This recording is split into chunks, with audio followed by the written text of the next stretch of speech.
Ceci est un enregistrement devant public sur une des manières de créer un état dans Access.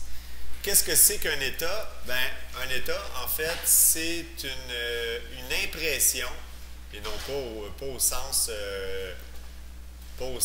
d'impression, avoir l'impression de, là, mais plutôt au sens un petit peu plus physique de la chose, c'est-à-dire une impression papier ou une impression à l'écran de l'information qui va être classifiée et sous-classifiée.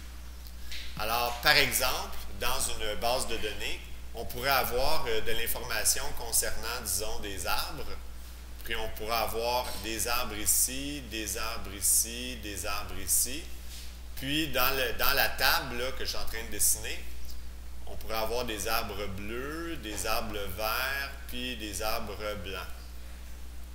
On pourrait avoir aussi des fleurs dans la même table, des fleurs grandes et des fleurs petites. Donc ça, c'est un exemple de table. Dans l'état, qu'est-ce qu'on pourrait faire avec ça une fois qu'on va l'avoir formaté en état? Bien, on pourrait avoir, par exemple, une en-tête de page, genre pépinière Gendron. Pas Gendron ce matin. Pépinière Monsieur Pépin, tiens, la pépinière Pépin. On pourrait avoir un en-tête de page, comme ça. Excusez, mes lignes sont croches. Ensuite de ça, on pourrait avoir l'adresse de M. Pépin et tout le kit. On pourrait avoir une super belle ligne, un petit logo, un bonhomme sourire ou un sapin, dépendant de si c'est une épinière, c'est peut-être mieux de mettre un sapin. On pourrait avoir par la suite des catégories. Donc, on pourrait avoir arbre. On pourrait souligner ça comme ça, puis mettre la liste des arbres qu'on a en inventaire. On pourrait avoir bleu ici, vert ici, puis blanc ici. Ensuite de ça, on aurait fleurs, écrit de cette façon-là, puis avec les deux types de fleurs en inventaire. Évidemment, vous pensez à plusieurs autres informations, notamment le prix qu'on pourrait avoir dans un autre champ. On pourrait avoir le prix associé ici, évidemment, sur chacun des items. Donc, c'est de cette manière-là qu'on va organiser l'information prête à être imprimée. C'est utile pour faire des factures, des rapports, n'importe quoi qui va réorganiser l'information. Alors, pour faire ça, je vais prendre l'exemple d'une base de données quelconque qu'on a utilisée dans le cadre de la formation. Alors, cette base de données-là, c'est plus ou moins important. Ce qui est important, c'est que j'ai une requête qui a été effectuée.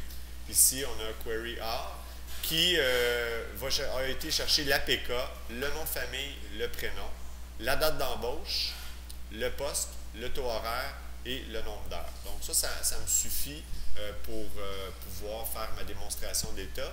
Ce que je vais faire, c'est que je vais trier mes informations via le poste. Donc c'est ça qui va être un peu mon outil de tri. Alors, j'ai ça en mémoire, j'enregistre ma requête qui s'appelle query R et je vais faire mon nouvel état. Alors, je vais dans créer. Ensuite de ça, évidemment, on s'en va. Pardon, j'ai de la misère avec mon zoom un matin. On s'en va ici. On arrive. Hop, on a un dédoublement de la souris. Alors, c'est un phénomène qui arrive, c'est métaphysique. C'est lorsque on fait une présentation en même temps qu'un zoom, ça va. En fait, je ne pourrais pas utiliser le zoom. Bref. Donc, on s'en va en création d'état. C'est ça, les démonstrations live. Hein? C'est comme ça. Création d'état. On se demande après ça pourquoi les vidéos durent longtemps. Alors, je vais aller en création d'état et ça ressemble un peu à la création. Alors, la présentation vient d'être désactivée. C'est pas grave, c'est pas grave. Excusez-nous, chers auditeurs du vidéo, c'est juste que là, il y a des problèmes techniques dans la salle. Une chance qu'on ne s'en va pas à Cannes avec ça. Donc, si on regarde un petit peu notre état, comment il est constitué, c'est quoi les sections qui sont importantes d'identifier? Quelles sont les sections qui sont importantes d'identifier dans notre état? Bien, on a premièrement notre fenêtre d'état qui est ici. On a une en-tête de page puis un détail. L'en-tête de page revient à toutes les pages. Pareil comme un document Word. Donc, il faut avoir ça en tête, sans jeu de mots. Ensuite de ça, du côté droit, vous retrouvez toujours les feuilles de propriété comme n'importe quel élément. Alors, dans les propriétés, on va jouer avec les formats, on peut jouer avec les données aussi. Ça va être important d'être capable de le faire tantôt. Finalement, on a des options au niveau de la création, de l'organisation, du format et de la mise en page de l'état. Veuillez noter que quand vous travaillez un état, c'est lié à l'impression. Donc, dès que vous allez travailler un état, vous allez être contraint de travailler dans un format d'impression. Ça peut être une étiquette, comme ça peut être une feuille 8,5 par 11 de format lettre ou légal. Mais c'est toujours lié à l'impression. Donc, il faut vraiment savoir déjà, avant de commencer la mise en page de l'état, vers quelle imprimante est-ce qu'on va envoyer cet élément-là. Ça peut paraître niaiseux, mais disons que ça va régir la grosseur des fichiers, pas des fichiers, mais des lettres qu'on va utiliser, la grosseur des caractères, etc. Alors, on continue. Qu'est-ce qu'on va faire en premier? Bien, en premier, on va premièrement sélectionner, associer les bonnes données à notre état.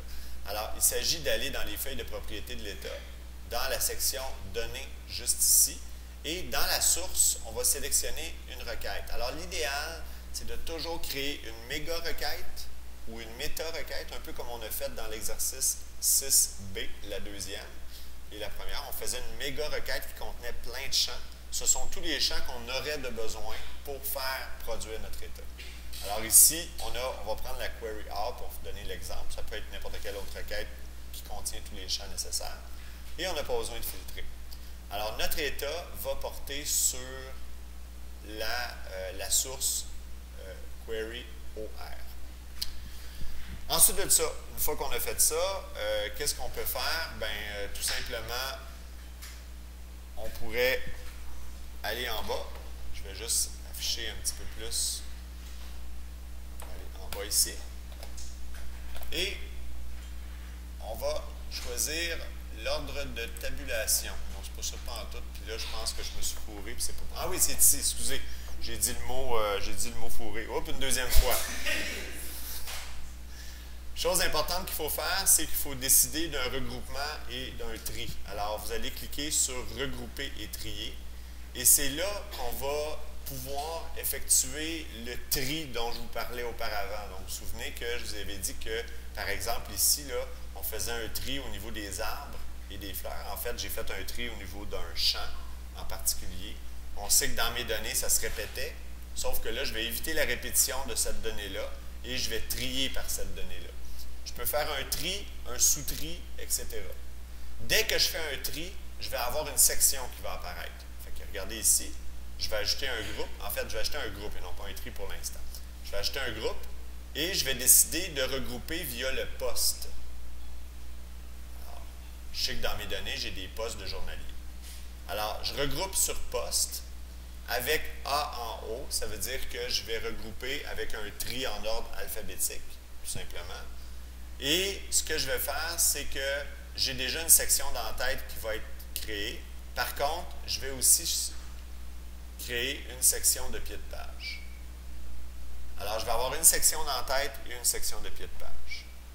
Dès lors que je ferme ça, je vais avoir une en-tête de groupe poste, où est-ce que l'information par rapport à chacun des postes va se retrouver, et je vais avoir un pied de groupe qu'on appelle un pied de groupe de poste.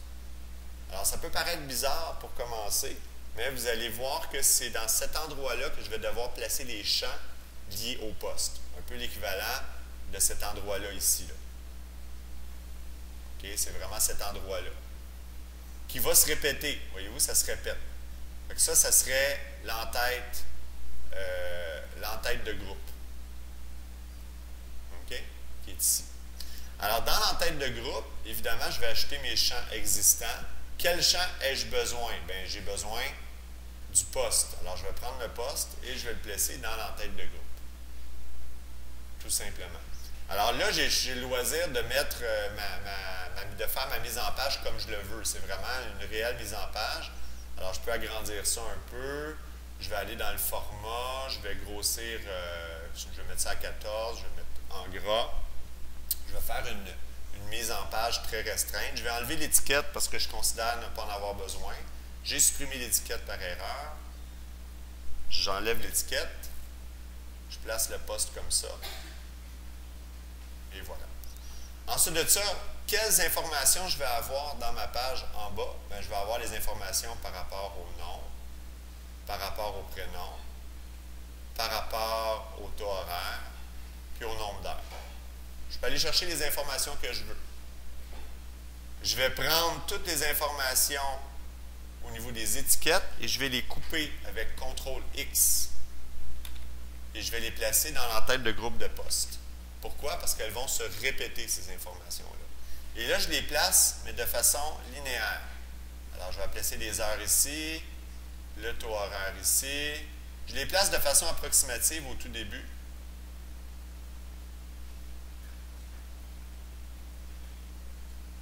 Excusez-moi, j'ai de la misère avec mon crayon magique. Et là, je vais prendre la souris, ça va aller un petit peu mieux. Ensuite de ça, je peux les aligner. Je peux les aligner en haut comme ça. Je peux les prendre, les placer comme ça et remonter ma ligne. Je vais prendre les champs correspondants. Ça, c'est le nom de famille employé, il va aller là. Prénom employé, il va aller là. Le taux horaire, on va le réduire un peu. Il va aller ici. Et le nombre d'heures, il va aller ici. Alors, c'est des informations qui vont se répéter. Hein? Alors, et voilà. C'est important de rapetisser cet espace-là, parce que ça, c'est l'espace que vous allez avoir entre chacun des enregistrements. Un peu l'équivalent de l'espace qu'on va avoir entre chacun des enregistrements ici. Donc, on va rapetisser ça ici. Et pour séparer chacune des catégories, on va venir se placer, disons, une belle ligne dans le pied de groupe. Alors, le pied de groupe se retrouverait, si on prend notre exemple précédent, là, juste environ ici, à la fin des enregistrements d'un groupe.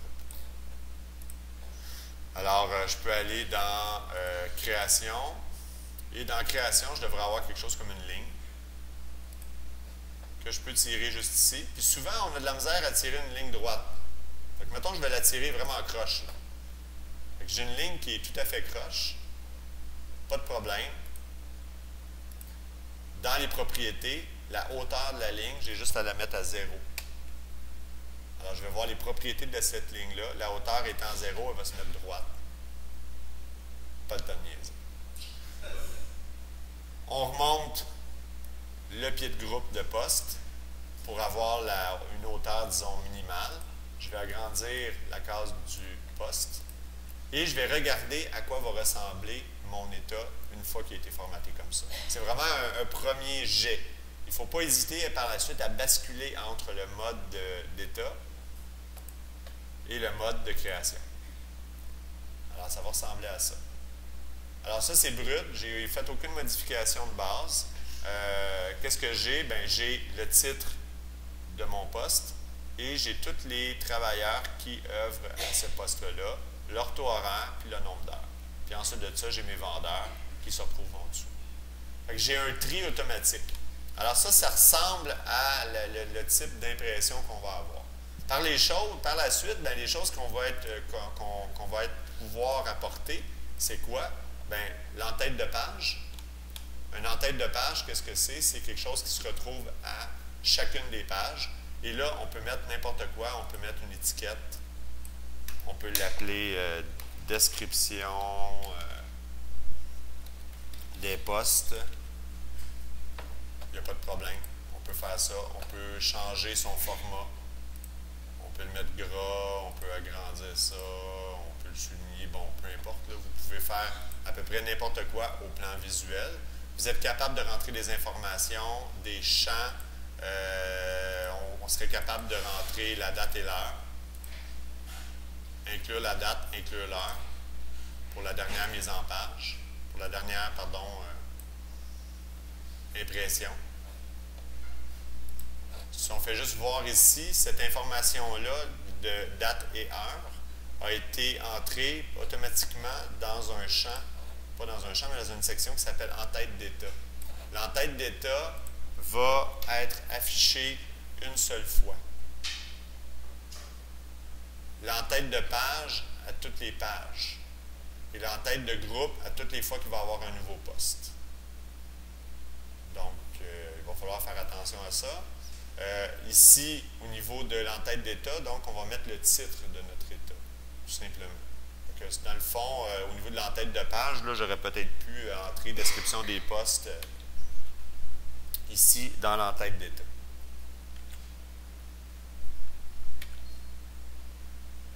Comme ça. Je réduis ça, je réduis l'entête de page au minimum, je réduis le pied de page. Puis là, je pourrais commencer à avoir quelque chose qui a du bon sens. Alors, à chaque fois que je vais imprimer mon rapport, bien, je vais avoir la date et l'heure d'impression de ce rapport-là, ce qui est important par rapport aux mises à jour des données d'impression.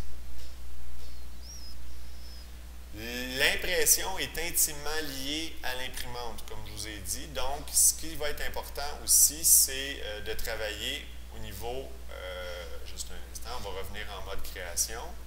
On va travailler aussi au niveau du format, bien sûr, mais surtout de la mise en page.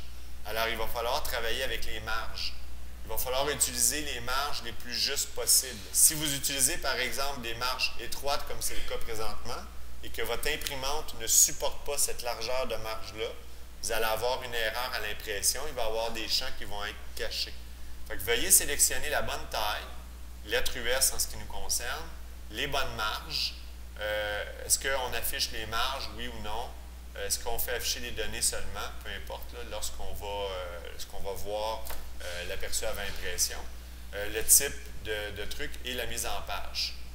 Donc, on peut changer les marges là, ici manuellement pour mettre une marge de 10 mm en bas, 10 mm à gauche, 10 mm à droite, puis le laisser à 6,35. C'est à titre indicatif, c'est pas obligé, là. Mais vous devez savoir qu'on est capable de modifier ça. On est capable de modifier les informations par rapport à une page. Et c'est tout. Alors, on est capable à ce moment-là de passer en mode état et de pouvoir apprécier, si on veut, la facture visuelle. On peut changer là, tout ce qui est visuel par la suite, là, la couleur, la forme, mettre des lignes, effectuer des trucs pour changer la mise en forme.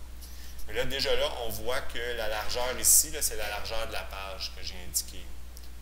Okay? Donc, ça ici, ça s'est placé de façon relativement automatique, ce qui fait en sorte que lorsqu'on se place en mode création et qu'on enlève ça, bien, on voit la largeur avec laquelle on peut travailler au niveau de notre page. Le pied d'état, c'est ce qui termine l'état. Alors, on pourrait mettre une autre information comme de quoi la fin du rapport est là, etc. Mettre des champs automatisés, des signatures, ou peu importe. Alors, c'est la démonstration de comment faire un état. On part d'une requête, on place nos champs et tout se passe dans regrouper et trier. Et là, on n'a eu qu'un seul regroupement, mais on aurait pu faire un second niveau de regroupement. Et exemple, on aurait pu trier par couleur de yeux. Là. On aurait pu dire, en premier, on a le poste, après ça, la couleur de yeux, après ça, la grandeur de soulier, etc. Peu importe, selon les informations qu'on a et qui se répètent. Donc, le regroupement, ici, va être très important et c'est là qu'on va pouvoir éviter les redondances d'informations au niveau de la présentation de nos données. Questions? Commentaires? Bonne chance dans vos prochains... Oh, mon Dieu! Oh! Un standing ovation!